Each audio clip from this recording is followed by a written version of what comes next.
주님께서 여러분과 함께 요한이 전한 거룩한 복음입니다. 위에서 오시는 분은 모든 것 위에 계신다. 땅에서 난 사람은 땅에 속하고 땅에 속한 것을 말하는데 하늘에서 오시는 분은 모든 것 위에 계신다. 그분께서는 친히 보고 들으신 것을 증언하신다. 그러나 아무도 그분의 증언을 받아들이지 않는다. 그분의 증언을 받아들이는 사람은 하느님께서 참되심을 확증한 것이다. 하느님께서 보내신 분께서는 하느님의 말씀을 하신다. 하느님께서 한량없이 성령을 주시기 때문이다. 아버지께서는 아드님을 사랑하시고 모든 것을 그분 손에 내주셨다. 아드님을 믿는 이는 영원한 생명을 얻는다. 그러나 아드님께 순종하지 않는 자는 생명을 보지 못할 뿐만 아니라 하느님의 진노가 그 사람 위에 머무르게 된다.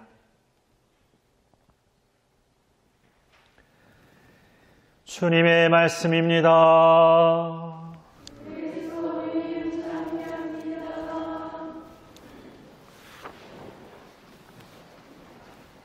전미 예수님, 우린 부활 2주간 요한복음의 3장 이야기를 듣는데, 요한복음은 복음서 가운데 생명이라는 단어를 자주 사용하는 복음서입니다. 그 1장 4절에 그분 안에 생명이 있었으니 그 생명은 사람들의 빛이었다라는 그 시작으로부터 20장 31절에 이것들을 기록한 목적은 예수님께서 메시아시며 하느님의 아들이심을 여러분이 믿고 또 그렇게 믿어서 그분의 이름으로 생명을 얻게 하려는 것이다 라고 복음서는 우리에게 전합니다. 그래서 요한복음서를 생명의 복음서라고 표현하는데, 그렇다면 요한복음서가 아닌 공관복음서 마테오, 마르코, 루카는 생명이 아닌 또 다른 어떤 이야기를 하고 있는지도 궁금해집니다. 요한복음에서 생명은 36번 정도 생명, 영원한 생명 포함해서 그 정도 등장한다면, 공관복음에서는 이제 하느님 나라가 70번 정도 등장합니다. 요한복음에서는 이 하느님 나라가 2번 정도밖에 등장하지 않습니다. 공관복음에서는 생명이 한 14번 정도 등장합니다. 공관복음은 생명이라는 단어도 등장하지만 하느님 나라라는 단어가 더 많이 등장합니다. 이런 의미에서 요한복음서가 생명이라는 단어를 더 선호했던 이유는 몇 가지가 있습니다. 먼저 하느님 나라라는 표현은 우리가 언젠가 그 나라로 이렇게 넘어간다, 들어간다, 지금은 아니지만 물리적으로 분리되어 어딘가로 이렇게 나아가게 되는 그런 미래를 이야기하고 있지만, 영원한 생명은 지금 이 순간에도 우리가 이 생명, 그 영원함의 생명을 살아간다라는 현재성을 두고 있습니다.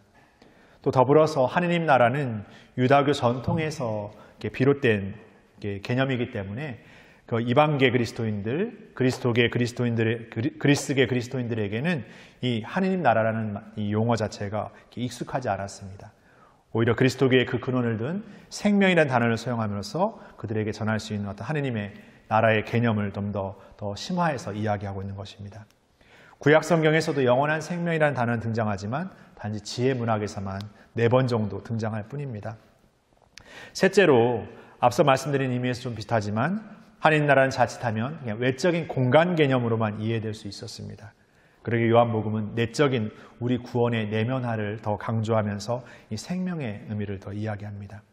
특별히 우리나라의 어떤 한국인의 정서 같은 경우에는 죽어서 어떤 천당, 천국, 정토, 극락, 어떤 그런 다시 말해 지금이 아닌 어떤 다른 세계로 넘어간다는 의미를 더 강조하고 있기 때문에 우리에게 하느님 나라도 역시 뭔가 지금은 아니고 언젠가 나아가게 될 새로운 물리적 공간의 의미로 더 다가오게 됩니다. 그러나 요한복음이 얘기하는 하느님 나라의 개념은 생명이라는 의미, 그래서 몰트만이라는 학자는 이 하느님 나라를 하느님 통치, 하느님 주권이라는 의미로 이렇게 바꿔서 하느님의 통치가 지금 이루어지는 자리가 하느님 나라이고 지금이 하느님이 어떤 계신 곳이라는 것을 의미하는 것으로 이렇게 바꿔야 된다는 의미도 이야기하고 있습니다. 또 요한복음에서는 또 이러한 생명을 이야기하면서 우리가 지금 영원한 생명을 살아가는 삶을 통해서 지금 우리에게 주어지는 어떤 어려움들, 힘겨움들을 인내하고 용기하라고 또 우리를 격려합니다.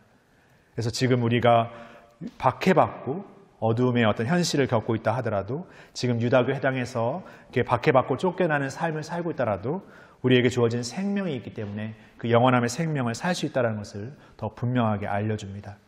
이렇게 여러 가지 이유를 통해서 요한복음은 영원한 생명에 대한 현재성을 다시 우리에게 알려줍니다. 그리고 요한복음은 이 영원한 생명에 대해서 우리가 참 알기를, 참 알을 또 초대하고 있습니다.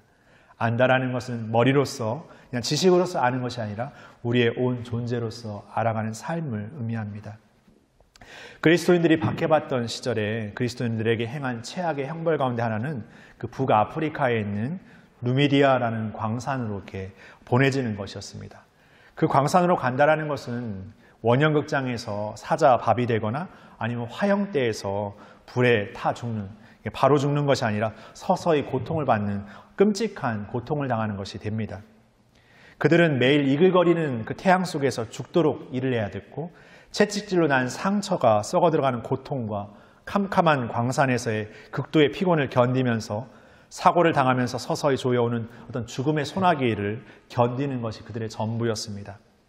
나중에 그 누마디아 강산이 이렇게 일반인에게 공개되면서 그 동굴 벽에 쓰여진 말들 가운데 가장 많이 쓰인 말은 그리스도, 생명이었습니다.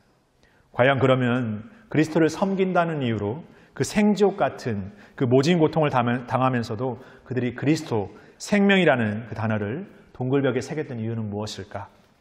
자신들이 누구를 위해 무엇을 얻고자 이 모진 고통을 겪는지를 잊지 않기 위해서 그렇게 적었을까? 아니면 영원한 생명을 주시는 그리스도께서 그들과 함께 하시면서 돌봐주신다는 것을 잊지 않으려고 적었을까? 그것은 알 수 없습니다. 그러나 그들이 그런 말들을 적으면서 분명 하느님께 믿음을 두었고 자신들에게 주어진 어려움과 어떤 고통도 받아들일 수 있는 용기와 희망을 기도 안에서 청했다는 것은 더욱 분명한 것 같습니다. 오늘 제1독서에서 사도들이 그리스도 이름으로 전하지 말라는 그 분명한 경고, 어떤 위협을 가하는데도 끊임없이 그 말을 전하게 되죠. 소위 농담말로 징하게 예수님을 전하는 삶을 멈추지 않습니다. 그러면 여러분들에게 한번 묻고 싶습니다. 여러분들의 삶에서 나는 무엇을 하고자 할 때 정말 징하리만큼 해본 적이 있는지, 뭔가 하기 위해서 그것을 정말 어떤 면에서 죽도록 끝까지 해보려고 노력해 본 적이 있는지, 우리는 어쩌면 얼마만 해보고 어느 정도 해보고 이것은 나와 안 맞는구나, 이것은 아니구나, 이것은 별로구나라고 쉽게 판단해버리고 거기에서 외면하고 돌아서 버리는 우리는 아니었는지, 어쩌면 우리가 이 믿음 안에 온전히 살지 못하면서 이 믿음을 의심하거나 믿음을 거부하고 있는 것은 아닌지, 그렇다면 지금 내가 어떤 새로운 것, 어떤 특별한 것을 생각할 것이 아니라 지금 내가 하고 있는 모든 것을 최선을 다해서 덜 달리 말해 징하게 한번 해보는 게 좋을 것 같습니다. 그렇게 해본다면 거기에서 뭔가 새로운 진정한 깨달음이 우리에게 찾아오지 않을까 생각합니다. 무언가를 끝까지 노력해보지 않고 포기해버리는 우리가 아니라 끝까지 노력하는 믿음과 인내 안에서 이 신앙의 것도 하나님께서 주시는 은총 안에서 이루어지는 섭리로서 우리에게 반드시 주어질 선물이 될 것입니다. 영원한 생명을 산다라는 것, 그 영원한 생명을 희망하면서 자신들에게 주어진 그 어떤 어려움도 감수하고 겪었던 그들의 삶은 징하리만큼 예수 그리스도를 고백하고 그분께 마음을 드렸던 그 인내와 영원함이 아니었을까 생각해 보게 됩니다. 우리의 삶에서 우리의 기도, 우리의 삶에 예수님다운 노력들을 늘 새로운 마음으로 끝까지 최선을 다하는 마음으로 오늘도 무던하게 노력해 나가는 하루가 되었으면 좋겠습니다. 잠시 묵상하시겠습니다.